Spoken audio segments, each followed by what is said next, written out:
Caramba. Triste, né? A menina bonita, né? Jovem. Você vê que na imagem parece uma velha, né? Cadavérica. Ela faleceu, né? Aí tem aquela história que o padre que fez o exorcismo foi acusado de ter contribuído com a morte dela, né? Anneliese Michel morreu em 1º de julho de 1976, pesando 30 quilos, após 67 rituais de exorcismo. Tinha 23 anos. Os padres e os pais foram condenados por homicídio culposo, mas o Daniel Lopes não vai ficar na superfície do caso. Ele vai te levar de Gênesis 6 até a mitologia grega, passando pelo livro de Enoque, o DNA de Noé e os cultos de fertilidade de Baal, numa conexão que a maioria dos pastores e teólogos nunca fazem público. Na história da Emily Rose, O Exorcismo de Emily Rose, que é um filme pesado, e principalmente também porque é baseado em fatos reais, a primeira vez que ela foi atacada pelos demônios, o demônio não entrou no corpo dela, ele só amassou ela na cama. Ela afunda no colchão da cama. Isso aconteceu com um amigo meu. Se Deus quiser, vamos ver, você aceita trazer esse cara aqui um dia? Esse meu amigo? Sim. Esse amigo meu, eu vivenciei tantas experiências sobrenaturais com ele, que eu não vou falar o nome dele. Os relatos? É, porque ele teve essa experiência. Vamos sim. Ele foi amassado na cama e ele ficou até machucado. O peso foi tão forte que o travesseiro arranhou o rosto dele. Foi um negócio louco. Ele é de Niterói, a gente tem que conversar com ele, né? Essa é isso daí? É a Emily Rose real. Caramba. Triste, né? A menina bonita, né? Jovem. Você vê que na imagem parece uma velha, né? Cadavérica. Ela faleceu, né?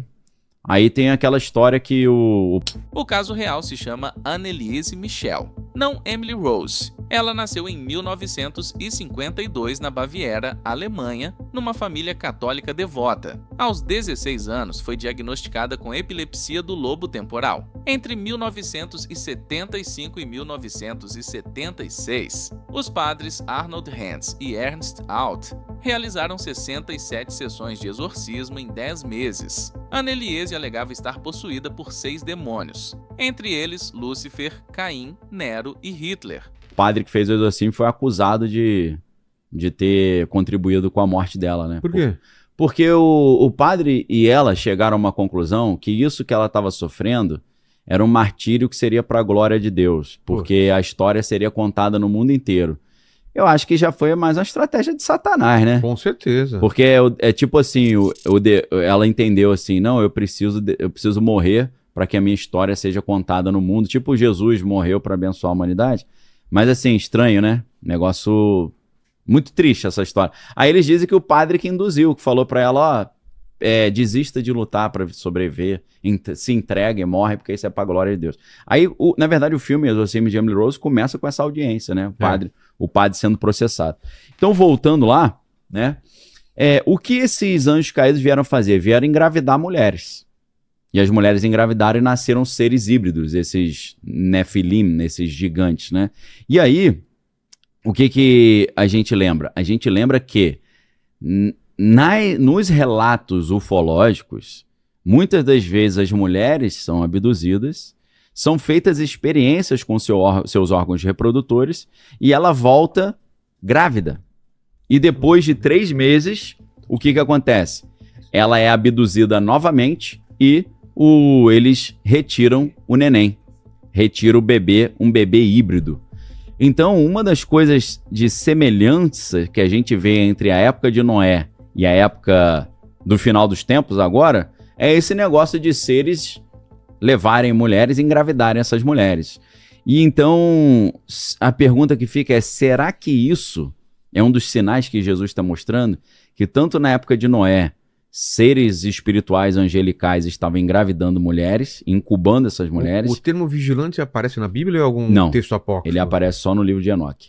É como se no livro de Enoque, os filhos de Deus... Vamos fazer um sobre Enoque? Vamos fazer, claro. Cara, esse história livro misteriosíssima. É muito louco. Né? É, loucaço. Aquilo ali é filme de ficção científica total, né? Muito legal, dá pra gente fazer um exclusivaço sobre isso. E aí aparece lá, então, os vigilantes. Eram 30? Vigilantes. Cara, eu não me lembro. Eu só lembro que o líder era o Samyaza, né? O nome do anjo. Samyaza. Era o líder e eles desceram no Monte Hermon. E cada um tinha uma especialidade que passou para os humanos, não é isso? Então... Tô confundindo as histórias. Não, é isso mesmo. Daniel está correto. O termo vigilantes, em grego egregoroi, aparece em 1 Enoque, capítulo 6 a 16. Eram 200 anjos, não 30, liderados por Sam e Asa. Segundo o texto, eles fizeram um pacto no Monte Hermon e desceram para se unir a mulheres humanas. Cada vigilante ensinou algo proibido. Azazel ensinou metalurgia e fabricação de armas. Shemi-Hazá ensinou encantamentos. Outros ensinaram astrologia, cosméticos e bruxaria. Esses textos foram encontrados entre os manuscritos do Mar Morto em Qumran. Então, seria isso uma dica de Jesus, dizendo que assim como foi na época de Noé, na época do final dos tempos, as mulheres também seriam levadas e gerariam filhos aí de forma espiritual? Então isso é algo extremamente estranho, porque da mesma forma que a gente vê na época de Noé essas experiências genéticas acontecendo, a gente vê também nos dias atuais, quando a gente vê essa história doida aí dos filhos de Deus, né? Se você está curtindo assistir esse vídeo, então já deixa seu like e se inscreve no canal para não perder nenhum vídeo sobre esse caso, que ainda tem muito o que ser explicado. Então, parece que existe aí uma semelhança, né? E é interessante a gente perceber que na época dos gigantes, não tinha nenhum gigante do bem e a Terra ficou extremamente... não tinha gigante que era do lado do bem. Como é que é o Gentle Giant, né? O gigante gentil. Inclusive, Gentle Giant é uma banda de rock progressivo sensacional. Pra quem gosta de música de qualidade aí. Não tinha gigante do bem, era tudo mal. A Terra se tornou terrivelmente maligna, né? Os caras só estão perguntando por que o livro do Enoque não entrou na Bíblia. Tem uma lenda aí, uma história, né? A história é a seguinte. Existem trechos do livro de Enoque na Bíblia.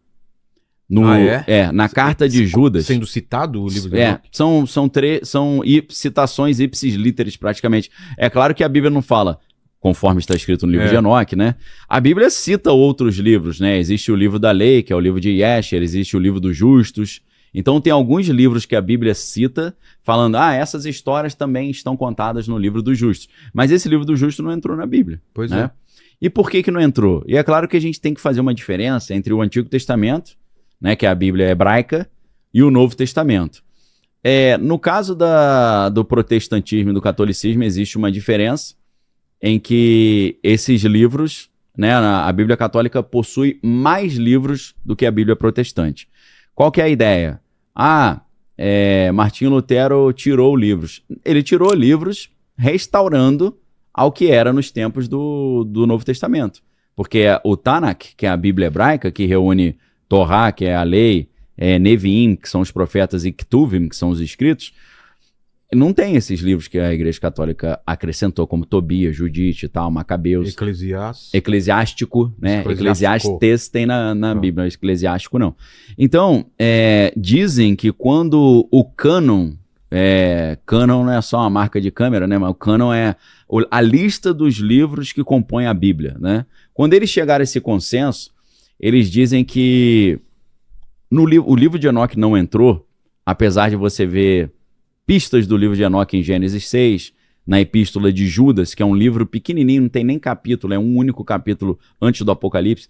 Nas Epístolas de Pedro também tem citações ali muito claras do livro de Enoque, por exemplo, quando Pedro diz que aos anjos que não guardaram a sua morada original, Deus os guardou em prisões eternas até o juízo. Isso vem direto do livro de Enoque.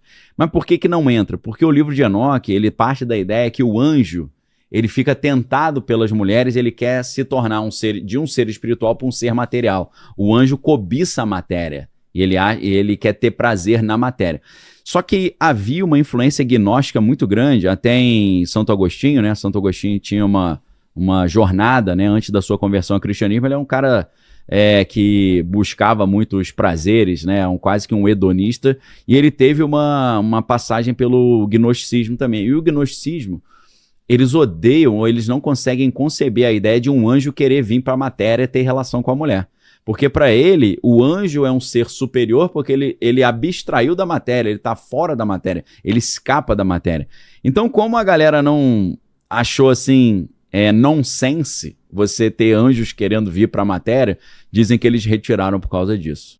A análise do Daniel sobre Agostinho é historicamente precisa. Antes da conversão ao cristianismo em 386, Agostinho de Hipona passou 9 anos como adepto do maniqueísmo, uma religião gnóstica dualista que considerava a matéria como intrinsecamente maligna. Agostinho trouxe essa bagagem para sua teologia, e foi ele quem popularizou a interpretação de que os filhos de Deus em Gênesis 6 eram descendentes de Sete, não anjos. É um dos argumentos, né, pelo livro ter sido retirado. Então, nessa época, a Terra se tornou maligna pra caramba, se tornou tão degenerada e tão corrupta, não em comportamento, mas o DNA, geneticamente... Tá, corrompido. Corrompido, porque... Digamos que tinha a linhagem pura. Isso. E aí, de repente, por causa desses gigantes, ela foi... Foi corrompida. Como tivesse o DNA humano foi hackeado. Tá. Na verdade, há algumas explicações. Uma explicação é que os anjos caídos estavam querendo fabricar esses gigantes de forma que eles criassem uma espécie de soldados para destruir o povo de Deus e estabelecer um reino maligno na Terra. Porque você tem um cara gigantesco, a chance dele vencer é maior, a não ser que, como em Game of Thrones, todo mundo fique metendo flechada na cabeça nas partes íntimas do cara, né? Aí é difícil. Mas, tirando isso, o outro argumento é que já havia uma profecia em Gênesis, né? Quando a serpente engana a mulher e Deus lança uma maldição sobre a serpente, e a maldição é o seguinte, Deus diz para a mulher, você lhe ferirá a cabeça da serpente, mas ela lhe ferirá o calcanhar. Porém, inimizade entre os teus descendentes e o teu descendente. É interessante isso, porque Deus fala que vai colocar inimizade entre os descendentes da serpente e o descendente da mulher. Fala só um. E aí a galera começou a ter aquela ideia de uma concepção messiânica, que viria um ser representando a presença de Deus tornada humana, que iria destruir as obras do maligno. Então, a ideia é que Deus estava através da mulher de Eva, que representa o povo de Deus no Antigo Testamento, os judeus, no Novo Testamento representa a igreja, ia construir uma linhagem até chegar no Messias. Essa linhagem passa por Davi, passa por vários outros personagens, o Judá, filho de Jacó, que deu origem à tribo de Judá. Então a ideia também era perverter as linhagens humanas geneticamente para que também o Messias não conseguisse chegar, né? Só que aí o que Deus faz? A corrupção do DNA humano foi tão grande, mas tão grande, que Deus teve que destruir toda a criação para proteger o seu projeto original. É como se fosse um vírus que entra no sistema computacional e aí você tem que fazer uma cópia num outro computador e o original, que tá o vírus que você não conseguiu extirpar, você tem que destruir. Então, nessa tese, o dilúvio teria vindo por causa disso. Porque a Bíblia fala o seguinte, havia essa corrupção, né? Os filhos de Deus viram que as filhas dos homens eram formosos, coabitaram com elas, aí nasceram os gigantes, os varões de grande renome da antiguidade, e aí depois a Bíblia fala assim, havia um homem puro em seus caminhos, né? Que era Noé. Só que quando a Bíblia fala puro, ela não está falando uma pureza moral, comportamental, é uma pureza genética. É uma palavra hebraica que é tam, né? Tam é até uma palavra hebraica interessante, que é a letra tav, que pode significar um sinal ou marca, e a letra mem, que dá origem a maim, que é água. Então, tam é tipo assim, sinal da água ou foi limpo, está limpo, né? Puro. Pureza no sentido de lavado pela água. E aí, a Bíblia vai dizer, né, que Noé e seus filhos eram tamim, eles eram puros. A palavra hebraica que Daniel cita é tamim, usada em Gênesis 6, versículo 9. O texto diz que Noé era Ish Tzadik Tamim, homem justo e íntegro. A interpretação de Tamim como pureza genética é defendida por Chuck Missler e pelo teólogo messiânico Arnold Fruchtenbaum. A mesma palavra aparece em Levítico para descrever animais sem defeito físico para sacrifício, o que sustenta a leitura do Daniel. Geneticamente. Tanto é isso que no livro de Levítico, quando Deus fala que os animais sacrificados a ele teriam que ser puros, ele obviamente não está falando da pureza comportamental, né? Não sacrifica para mim animais adúlteros, né? Animais que usam entorpecentes, né? Ou que falam mentira. É uma pureza genética. É um animal que não tem mancha, não tem mácula, não tem defeito, não tem nenhum tipo de deformidade. Então, o que era interessante é que nessa linha de raciocínio, a Bíblia está dizendo que Noé não teve o seu DNA corrompido e assim também os seus filhos. Então Deus separou Noé e seus 3 filhos, ou seja, 4 homens, e as 4 esposas, ou seja, 8 pessoas apenas, eles separaram ali, mais os animais, que é claro que eles devem... A galera fala, como é que eles botaram um elefante dentro da Arca de Noé? E eu creio que Deus não é bobo, né? Não é tolo. Ele deve ter botado tudo neném, né? Deve botar um elefantinho neném, uma coisa que desse pra tu carregar no braço, né? Uma girafinha neném. Conforme a minha professora de português lá da escola, quando era criança, junto com a minha esposa Bárbara, um abraço aí pra minha esposa, um beijo. Eu não vou falar o nome da professora para não comprometer, mas a professora era bem ateia e ela falava, essa história da Bíblia é tudo mentira, né? Noé botou todos os animais na arca. E a baleia, como é que ele botou? Aí eu levantei meu dedinho e falei, tia, a baleia não precisava, que ela já tava nadando já, né? Era só os bichos que iam morrer com a água, né? Aquele que respira dentro d'água, aquele que tem, né, apesar de ser um mamífero, né, no caso da baleia, que é bem adaptado para água, não precisava. Então, a conclusão que a gente chega é que seres vindos do espaço se reproduziram junto com os seres humanos, adulterando o DNA humano, engravidando as mulheres, e isso foi uma coisa tão corrompida, tão destruidora, que Deus teve que destruir o mundo. E aí, o que acontece hoje? A gente está vendo esse negócio de experiências genéticas, né? A alteração do DNA humano, seja pelos cientistas ou seja por essas abduções malucas. E aí a pergunta que a gente chega a fazer será que isso está repetindo o que aconteceu na época de Noé? E será que por causa disso Deus vai ter que destruir o mundo de novo? Aí eu vou falar, parabéns, jovem, você descobriu a pólvora, porque é exatamente isso. O Apocalipse vem exatamente numa época que essas maluquices todas da época de Noé estão acontecendo novamente, da corrupção do DNA. Então, assim como a corrupção do DNA na época de Noé foi uma tentativa de criar soldados do mal para destruir o povo de Deus e estabelecer na terra o reino do anticristo, da mesma forma agora. O que esses alienígenas, para mim, que são mais anjos caídos do que alienígenas estão fazendo, eles estão criando da mesma forma o exército do final dos tempos. E não é estranho a gente lembrar na mitologia grega, que quando você compara a mitologia grega com a Bíblia, você entende muita coisa também. Na mitologia grega a gente tem aquela figura muito comum dos semideuses. Os semideuses são exatamente os filhos dos deuses que engravidaram as mulheres, e eles têm um tamanho maior, uma força física maior, e eles acabam reinando, se tornando os grandes reis da antiguidade, como o rei Mino de Creta, né, que era filho dos deuses. Mas quem aqui? Quase todos os reis diziam, né, que eram filhos dos deuses. Aquiles se dizia filho também dos deuses, né? Se eu não estou enganado, o deus Éolo, que era o deus do vento. Então, todos esses grandes personagens da antiguidade, eles se entendiam como filho dos deuses. Até Alexandre o Grande, ele dizia que ele era filho de Zeus e não do seu pai, rei Filipe II da Macedônia, com a sua mãe Olímpia, né?